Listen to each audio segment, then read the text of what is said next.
Olá, meus amigos e minhas amigas, sejam bem-vindos ao nosso canal, o Advogado de Cristo José Augusto Neto. E aqui eu peço que você faça a sua inscrição, você dê o seu like, ajude o canal a crescer, porque sem você nós não vamos alugar algo. O canal foi feito para você. E seguindo aqui o nosso curso de recurso, hoje o vídeo 2 irá falar sobre os princípios recursais, os princípios encontrados no recurso do processo penal. Nós falávamos no vídeo 1 sobre o conceito, a natureza jurídica e a fundamentação jurídica dos recursos. E nós iremos falar nesse vídeo sobre os 4 princípios recursais no processo penal. Gente, o que são princípios? Em verdade, princípios são premissas éticas que servem de inspiração para o legislador e para o operador do direito. Por exemplo, o deputado federal, o senador, ao elaborar uma lei penal, processo penal, ele vai ter que olhar os princípios do contraditório, da ampla defesa, os princípios do devido processo legal. O juiz, ao julgar o réu, ele tem que observar os princípios no processo penal, o princípio do indúbio pro réu, o princípio do contraditório, o princípio bis idem. Tudo isso tem que estar na cabeça do julgador. Então é muito importante a matéria princípios em processo penal. Hoje nós iremos falar sobre 4 princípios encontrados em matéria de recurso, ok? O primeiro princípio que vai aparecer para você é o princípio da taxatividade. Que princípio é esse? Ou seja, a parte só pode impetrar um recurso se houver fundamentação legal, se aquele recurso estiver previsto em lei, ok? Por exemplo, antes da reforma do Código de Processo Penal existia o recurso protesto por novo júri. Se o réu fosse condenado a uma pena igual ou superior a 20 anos, ele podia entrar em plenário do júri com um recurso chamado protesto por novo júri.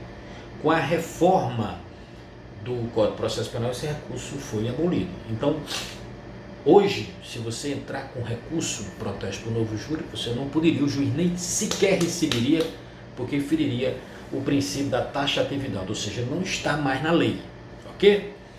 O segundo princípio é o princípio da unirrecorribilidade. Ele pode ser também chamado de unicidade, então singularidade, são sinônimos, ok? Esse princípio diz o seguinte: para cada situação um recurso específico, para cada doença um remédio específico, ok? Por exemplo, se o Ministério Público oferecer uma denúncia contra o réu e o juiz não receber a denúncia, né? Isso é raro, mas acontece. O juiz não receber a denúncia, então o Ministério Público pode recorrer daquela decisão que não recebeu a denúncia. É um recurso chamado recurso em sentido estrito, ok? Se o juiz arbitrou a fiança a favor do réu e o Ministério Público ficou inconformado com aquela situação, achava que não caberia fiança naquele momento, ele pode entrar com um recurso chamado recurso em sentido estrito, né? Se na decisão do juiz tem muita obscuridade, ambiguidade, a defesa pode entrar com um recurso chamado embargos de declaração. Enfim, cada situação um recurso específico, é o que diz o princípio da unirrecorribilidade, o princípio também da unicidade, o princípio da singularidade. Gente, o princípio que aparece agora é o princípio da fungibilidade, está lá no artigo 579 do CPP. Ou seja, se não for comprovado que houve má fé, a parte errou no momento de impetrar o recurso. O réu foi pronunciado, o juiz pronunciou o réu mandando a tribunal do júri e o advogado vai entrar com recurso. Só que o advogado, em vez de entrar com recurso em sentido estrito, foi com recurso de apelação. E aí o réu será prejudicado? Não.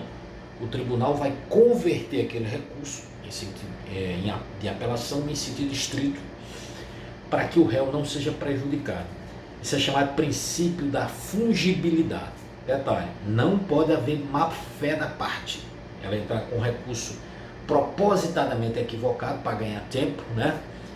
E e o juiz ou desembargador sentir isso, ele não vai receber o recurso e nem vai adotar o princípio da fungibilidade, ok? O último princípio é o princípio da vedação da reforma in pé jus. É terminantemente proibido reformar uma decisão judicial em que só a defesa recorre. Por exemplo, o réu foi condenado a uma pena de 12 anos de reclusão pelo juiz de primeira instância. E aí a defesa recorreu, somente a defesa recorreu, ok? E aí o tribunal, além de manter a condenação, aumentou a pena para 14 anos. Não pode. Pelo princípio da vedação da reforma in pé jus, isso não pode. Não pode piorar a situação do réu. Ou fica como está ou melhora, ok? Agora um detalhe, que acalma. Duas observações importantes.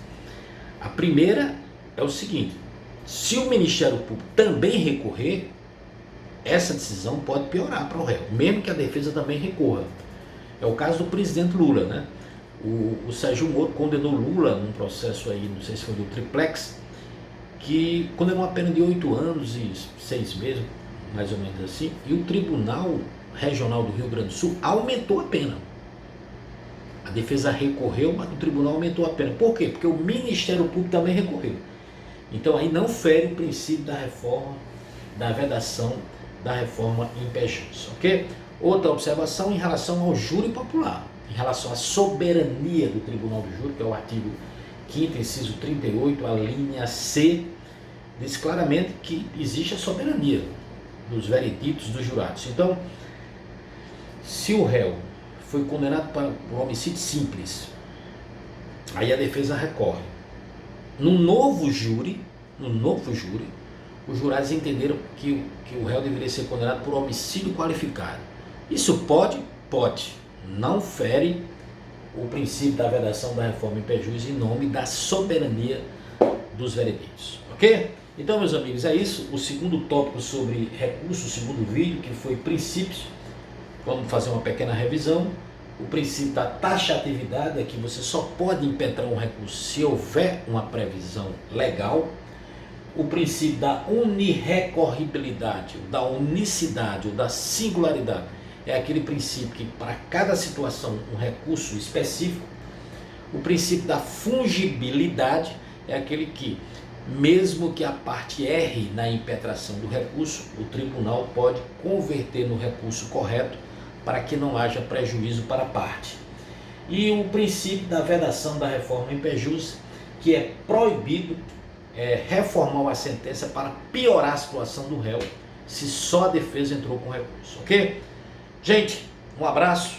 No vídeo 3 nós iremos falar sobre os pressupostos recursais. Aguardo você.